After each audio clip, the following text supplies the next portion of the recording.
Now that's what I'm talking about, guys. That is what I am talking about. The Miami Heat have defeated the San Antonio Spurs 116 to 111. I said it, guys. These last 10 games are going to be crucial for the Miami Heat. So this is definitely 1 down, 9 to go. Guys, great game. Lot to talk about. Lot to discuss. Really tight game. The Miami Heat and the Spurs. This was a dogfight pretty much. They were battling it out all game. It was very close. There was a time in the third quarter where things were getting a little bit scary. The Heat were getting chomped down by San Antonio. San Antonio got up by 9 points with about 3 minutes left in the third quarter. And Miami Heat dominated, man. Dwayne Dedmon and Goran Dragic came off the bench and really lent a helpful hand, let our starters rest. They really took control at the end of the third quarter. Miami came with a 15-0 run to shut down that lead San Antonio had, take us into the fourth quarter with a promising run. So it was really good to see. With this game, I gotta say, I know a lot of you people are probably gonna think the player of the game was Jimmy Butler because Jimmy had a great game, knocking down 29 points, 8 rebounds, 6 assists. But guys, I gotta be honest, my player of the game for tonight's game against San Antonio is Mr. Dwayne Dedmon.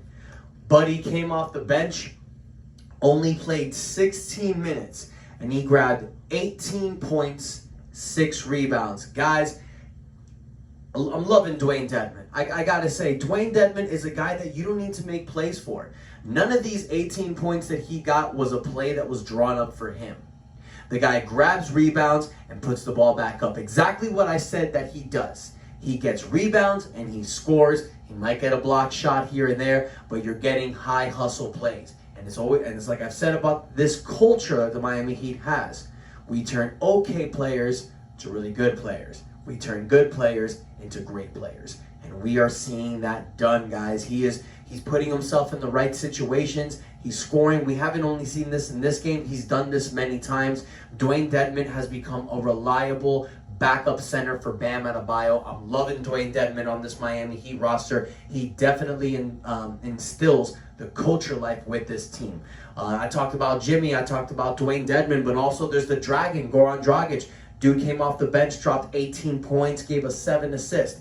Bam Adebayo doing what he does best, man. 21 points, 11 rebounds, 2 assists, and that monster dunk in the third quarter, man. He ruined that player from San Antonio. Jacob, I don't know his last name, man. It was hard to pronounce.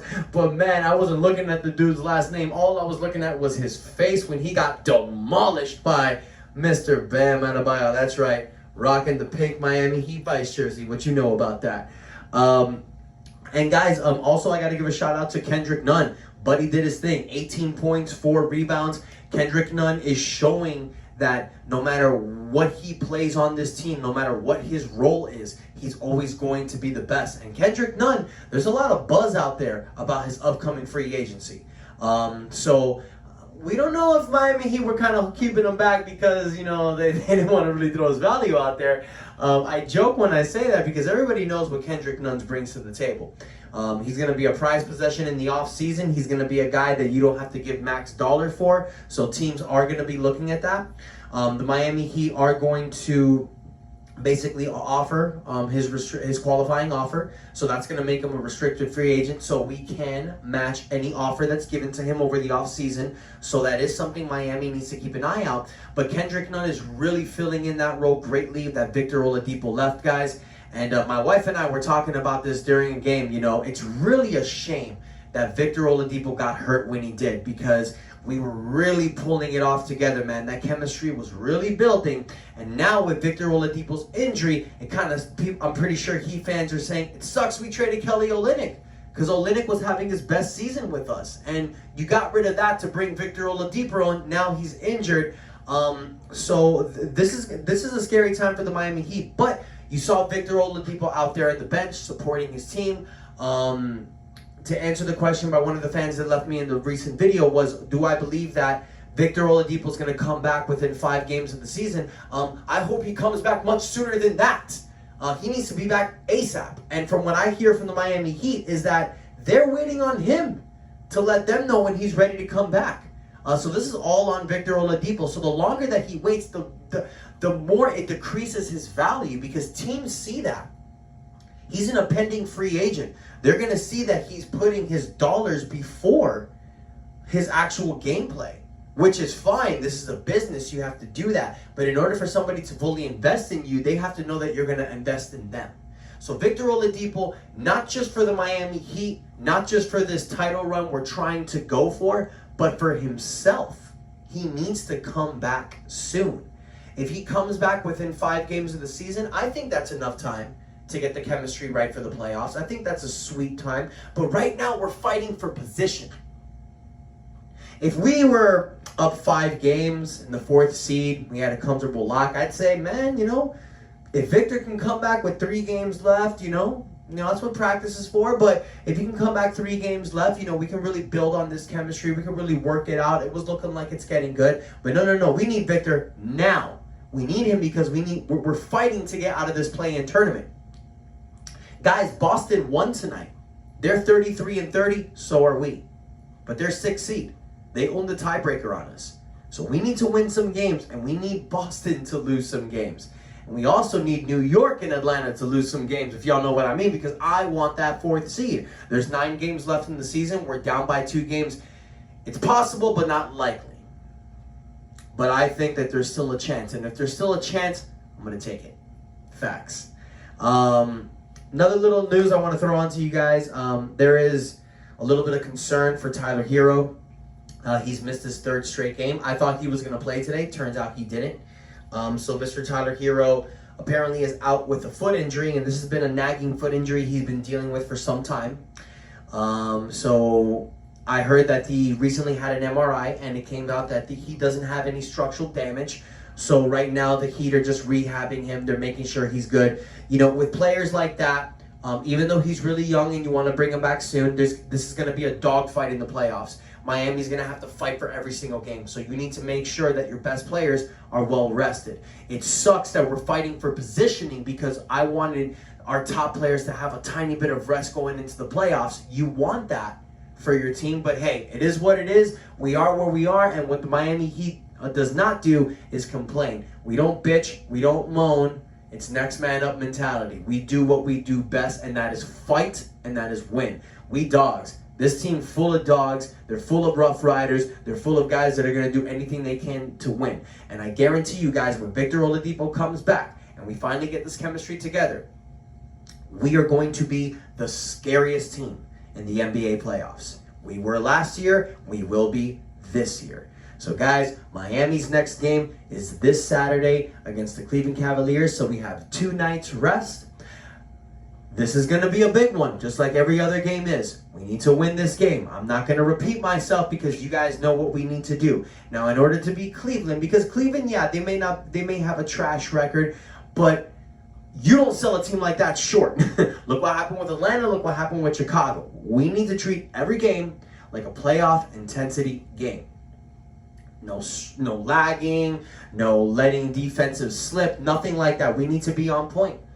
Because if we're not, Cleveland could win.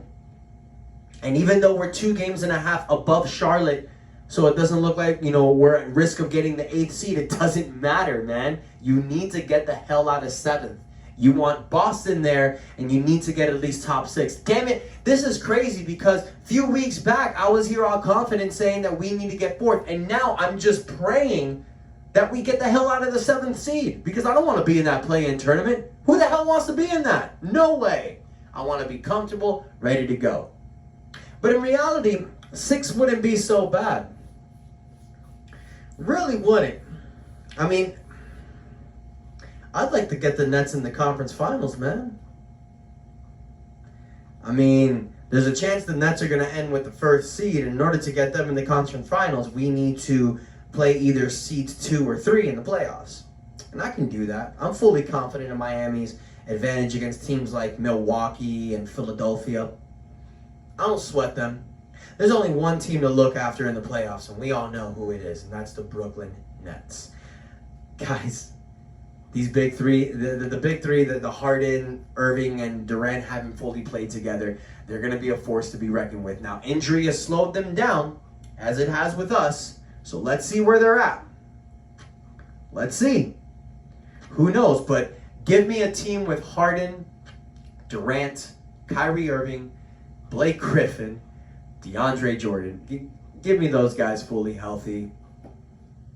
They can dominate. They can do their thing. But in a 7-game series against us, I don't know.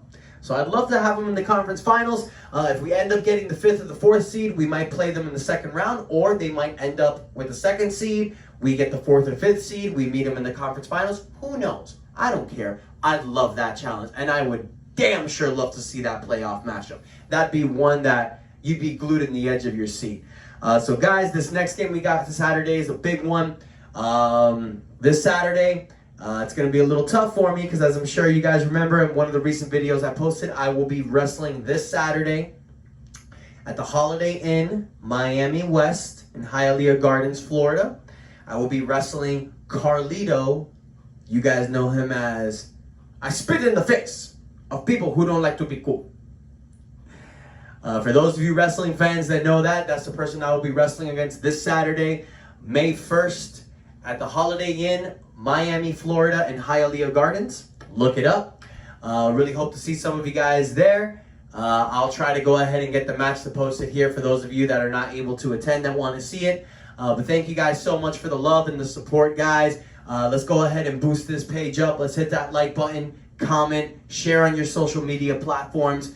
Hit that subscribe button, guys. Let's go ahead and build this channel. I'm trying to get 500 subscribers by the end of the summer, and I need y'all's help. So if you're watching the videos and you're not hitting the subscribe button, be a good person. Hit that subscribe button.